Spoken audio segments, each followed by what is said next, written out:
घर में भैंस दूध नहीं दी, हम जिम्मेदार। किसी के घर में मुर्गी अंडा नहीं दी, हम जिम्मेदार। हाँ, किसी हर जगह की जिम्मेदारी हम पर है। फिर आकर पूरे देश में अगर कोई एक्सट्रीम है तो ओवैसी है। और आप जो बीजेपी को नहीं रोक पा रहे हैं अपने स्टेट में, वो आपको नजर नहीं आता, क्योंकि आप में एरोगेंस है, गुरूर है। आप नीचे मुंडी करके देखना नहीं चाहती हैं अपने सर को, तो आपको लगता है कि उस पर जिम्मेदारी डाल दो। तीखे व्यंग्य भरी ये भाषा है ऑल इंडिया मजलिस से इत्तेहादुल मुस्लिमीन यानी AIMIM के अध्यक्ष और हैदराबाद के सांसद असदुद्दीन ओवैसी की, जो इसी तरह के बयानों और तेज तर्रार भाषणों के लिए जाने जाते हैं।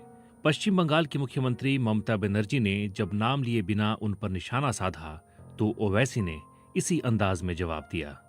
पश्चिम बंगाल के कूच बिहार में अपनी पार्टी तृणमूल कांग्रेस के कार्यक्रम के दौरान ममता बनर्जी ने कहा कि एक राजनीतिक पार्टी है जो बीजेपी से पैसे ले रही है, वो पश्चिम बंगाल से नहीं बल्कि हैदराबाद से है। चूंकि AIMIM और इसके प्रमुख असदुद्दीन ओवैसी मूलतः हैदराबाद से हैं, तो ये माना गया कि ममता का निशाना उन्हीं पर है।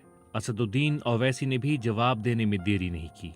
उन्होंने कहा, ममता बनर्जी की जुबान पर मेरा नाम आया, इसके लिए मैं थैंक यू कहना चाहूंगा।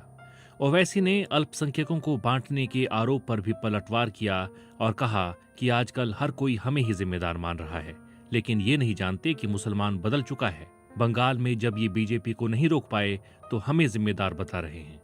ममता बनर्जी और असदुद्दीन ओवैसी के बयान ऐसे समय आए हैं जब AIMIM पश्चिम बंगाल में 2021 में होने जा रहे विधानसभा चुनाव में उतरने का ऐलान कर चुकी है।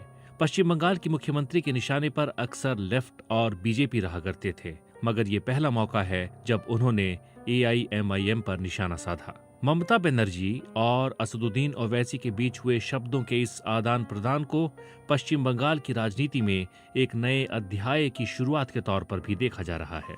दरअसल पश्चिम बंगाल में चुनाव लड़ने के ओवैसी के बयान से ममता बनर्जी की चिंताएं बढ़ना स्वाभाविक माना जा रहा है, क्योंकि AIMIM ने पिछले एक दशक में हैदराबाद से निकलकर देश के अन्य हिस्सों में भी पैर पसार लिए हैं और पार्टी का प्रभाव बढ़ाने में अहम भूमिका रही है इसके अध्यक्ष असदुद्दीन ओवैसी की, जो तेजी से युवा मुसलमानों के बीच लोकप्रिय हुए हैं।